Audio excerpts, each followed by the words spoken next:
आइए बात करते हैं कश्मीर में मुस्लिम लीग नून ने इलेक्शन जीत ली हैं। बट साहब जितने कॉन्फिडेंट थे मुस्लिम लीग नून वालों ने वो दिखा दिया, जीत गए।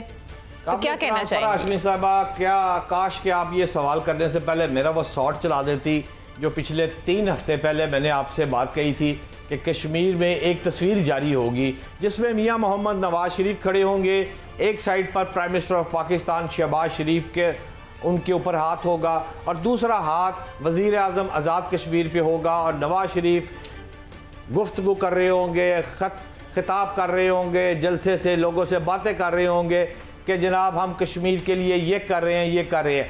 आज देख ले वो वक्त आ गया है और अब हुकूमत मुस्लिम लीग नून की बननी जो है वो तो बहुत पीछे रह गई है। बात वो बननी है फरा जी, अब तो बात है 2/3 मेजॉरिटी की, 2/3 अक्सरियत की बात आ रही है कि वहाँ कश्मीर में मुस्लिम लीग नून बनाने जा रही है या नहीं, इस पर बातें हो रही हैं। वज़ीर आज़म का नाम अब तो बता देना।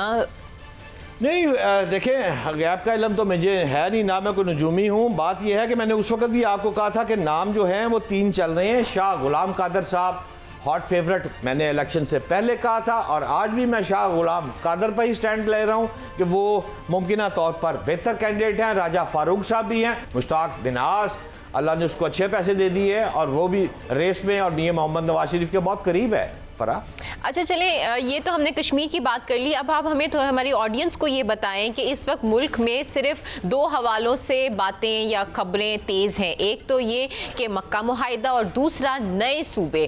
तो अब ये नए सूबों में कोई आपको लग रहा है कि पेशरफ्त हुई है? बहुत बड़ी पेशरफ्त है। क्यों नहीं पेशरफ्त है? आप देखें वज़ीर दाखिला मोहसिन नकवी ने जो बात की है, ये बात चली कहाँ से है? मोहसिन नकवी का ये फिक्रा नहीं है, ये फिक्रा के लिए आप ज़रा अखबारात और टीवी का ज़रा मुलाहिजा कीजिए ना।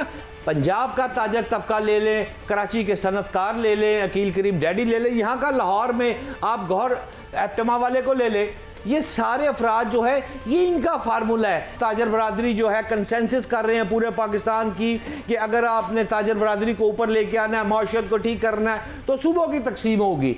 तो इसी सिलसिले में फिर मोहसिन नकवी साहब गए थे, जब फिर एक तस्वीर आई थी कि लोगों ने कहा कि जी ना आप बहुत ज़्यादा असद जरदारी नाराज़ हो गया, उन्होंने अपने मुंह वाले बेटे को निकाल दिया। और नहीं भाई नहीं, मोहसिन नकवी और बिलावल साहब उनके वाकई जो है वो काबिल इत्मीनान दोस्त है। लेकिन ये जो गौहर इजाज साहब के घर में जो मीटिंग हुई है उसके हवाले से भी बताएं। हाँ बिल्कुल ठीक कह रही हैं आप। गौहर इजाज साहब के घर लाहौर में आसफ जरदारी लाहौर तशरीफ लाए, वो खुद डिनर पे गए विद मोहसिन नकवी साहब जी। मोहसिन नकवी साहब के साथ उन्होंने जनाब रोटी टुक्कर अच्छा खाया। लेकिन मेरा जो वहाँ का मेरे ज़राए हैं उन्होंने कहा कि इस सारी बहुत VIP दावत में जो आसफ जरदारी साहब है उन्होंने सिर्फ भिंडियाँ खाई है, गोश्त नहीं खाया उन्होंने, भिंडियाँ खाई। उनकी फेवरेट हो भिंडियाँ। हाँ वो भिंडियाँ उन्होंने खाई। वो कहता है ना भिंडियाँ बनाना तो कोई जानता है, तो गौहर साहब ने भिंडियाँ अच्छियाँ बनाई हुई थी, उन्होंने भिंडियाँ खाई। लेकिन काम की बात यह है कि इस मौके पर 2 बातें हैं। हाँ। एक बात तो ये देखनी पड़ेगी, आपको गौर करना पड़ेगा कि आसफ जरदारी ने जाकर गौहर साहब को कहा कि आप इस चीज़ को, मोहसिन नकवी साहब आप इस चीज़ को, कराची के सनत और तजारत के अफराद आप इस लीड को लीड कर रहे हैं, ये जुए शेर लाने के मुतरादिफ है, आपका गोला, इससे प्लीज मत खेले। बट दूसरी साइड पर आपको यह भी गौर करना पड़ेगा कि उनका जाना बड़ा पॉजिटिव साइन है। मतलब कि राख के डेर ने शोलों को दबा रखा है लेकिन बर्फ कुछ पिघलना शुरू हुई जो वो गौर के घर खुद गए। गौर साहब ने, मोहसिन नकवी साहब ने कहा अजराहे करम नजरे करम सर कुछ, इसके बगैर मौशत नहीं चल रही। अब देखें ना दोनों साइडों से बातचीत मतलब एक तरफ वो एक साइड हो गई है और वो कोशिश कर रहे हैं कि जो मोहसिन नकवी को जिस तरीके से सपोर्ट कर सकते हैं वो करें। लेकिन एक तरफ हम बात कर रहे हैं तो CM साहिबा भी हमने देखा कि मीटिंग्स पे मीटिंग्स उनकी हो रही हैं अपने MPA MNS के साथ। तो ये चेंज जो है क्या हम लॉबिंग की साइड पे देख रहे हैं कि लॉबिंग शुरू हो चुकी है? दुरुस्त कह रही हैं आप, बड़ा बारीक सा सवाल आपने कर दिया, ज़रा सख्त सा है वैसे। बहरहाल आपने जो फरमाया है वो शुरू से जो स्टाइल आ रहा है ना मरीम नवाज साहिबा का और उनकी साथी मरीम औरंगज़ेब साहिबा का, इनका स्टाइल ये है कि नॉर्मली अरकाइन असम्बली है, सहाफ़ी हैं और दीगर मकातब फ़िक्र के जो लोग हैं इनको ज़रा परे रखा जाए, क्योंकि जब ये लोग करीब होते हैं तो फिर सिफारशी होती है और जायज़ नाजायज़ बातें माननी पड़ती है। लिहाजा मैम जो हैं वो अलहदा रहीं, पीछे रहीं, मुलाकातें कमी में। लेकिन अब जो मोहसिन नकवी साहब और जो सूबों की बात चली, जिस तरह वो बात फिर शोले ज़रा भड़कने लगे हैं, तो फिर कुछ सपोर्ट भी की हो तो सकता है। जरूरत तो इस मौके पर फिर उन्होंने ये सीएम अरकान से जो मुलाकातें हैं ये बड़ी अहम है, क्योंकि ये मुलाकातें अब भी ना होती अगर ये मुलाकातें जो आपकी स्क्रीन पर चल रही हैं अरकान असम्बली से, तो इसका मतलब है कुछ दरार है, कुछ सफा फटने के करीब है, खुदा न खास्ता कुछ बारिश आ सकती है। फरा जी जी बिल्कुल सही कह रहे हैं आप। वज़ीर आज़म का नाम अब तो बता देना।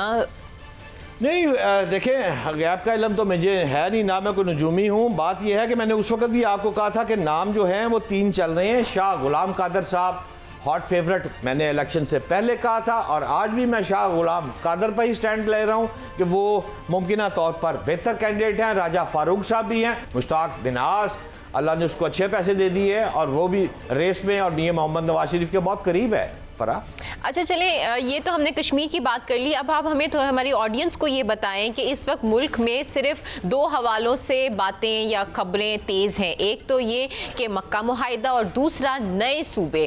तो अब ये नए सूबों में कोई आपको लग रहा है कि पेशरफ्त हुई है? बहुत बड़ी पेशरफ्त है। क्यों नहीं पेशरफ्त है? आप देखें वज़ीर दाखिला मोहसिन नकवी ने जो बात की है, ये बात चली कहाँ से है? मोहसिन नकवी का ये फिक्रा नहीं है। ये फिक्रा के लिए आप ज़रा अखबारात और टीवी का ज़रा मुलाहिजा कीजिए ना। पंजाब का ताजर तबका ले लें, कराची के सनतकार ले लें, अकील करीम डैडी ले लें, यहाँ का लाहौर में आप गौहर एप्टमा वाले को ले लें, ये सारे अफराद जो है ये इनका फार्मूला है। ताजर बरादरी जो है कंसेंसस कर रहे हैं पूरे पाकिस्तान की कि अगर आपने ताजर बरादरी को ऊपर लेके आना है, मौशत को ठीक करना है, तो सूबों की तकसीम होगी। तो इसी सिलसिले में फिर मोहसिन नकवी साहब गए थे, जब फिर एक तस्वीर आई थी कि लोगों ने कहा कि जी ना आप बहुत ज़्यादा असद जरदारी नाराज़ हो गया, उन्होंने अपने मुंह वाले बेटे को निकाल दिया। और नहीं भाई नहीं, मोहसिन नकवी और बिलावल साहब उनके वाकई जो है वो काबिल इत्मीनान दोस्त है। लेकिन ये जो गौहर इजाज साहब के घर में जो मीटिंग हुई है उसके हवाले से भी बताएं। हाँ बिल्कुल ठीक कह रही हैं आप। गौहर इजाज साहब के घर लाहौर में आसफ जरदारी लाहौर तशरीफ लाए, वो खुद डिनर पे गए विद मोहसिन नकवी साहब जी। मोहसिन नकवी साहब के साथ उन्होंने जनाब रोटी टुक्कर अच्छा खाया, लेकिन मेरा जो वहाँ का मेरे जराए हैं उन्होंने कहा कि इस सारी बहुत वीआईपी दावत में जो आसफ जरदारी साहब है उन्होंने सिर्फ भिंडियाँ खाई है, गोश्त नहीं खाया, उन्होंने भिंडियाँ खाई। उनकी फेवरेट हो भिंडियाँ। हाँ लेकिन वो भिंडियाँ उन्होंने खाई। वो कहता है ना भिंडियाँ बनाना तो कोई कोई जानता है, तो वो गौहर साहब ने भिंडियाँ अच्छी बनाई हुई थी, उन्होंने भिंडियाँ खाई। लेकिन काम की बात यह है कि इस मौके पर 2 बातें हैं। एक बात तो ये देखनी पड़ेगी, आपको गौर करना पड़ेगा कि आसफ जरदारी ने जाकर गौहर साहब को कहा कि आप इस चीज़ को, मोहसिन नकवी साहब आप इस चीज़ को, कराची के सनत और तजारत के अफराद आप इस लीड को लीड कर रहे हैं, ये जुए शेर लाने के मुतरादिफ है, आपका गोला इससे प्लीज मत खेले।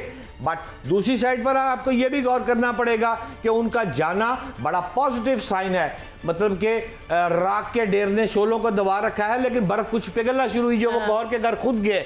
गौर साहब ने, मोहसिन नकवी साहब ने कहा अजराह करम नजर करम सर कुछ इसके बगैर मौशत नहीं चल रही।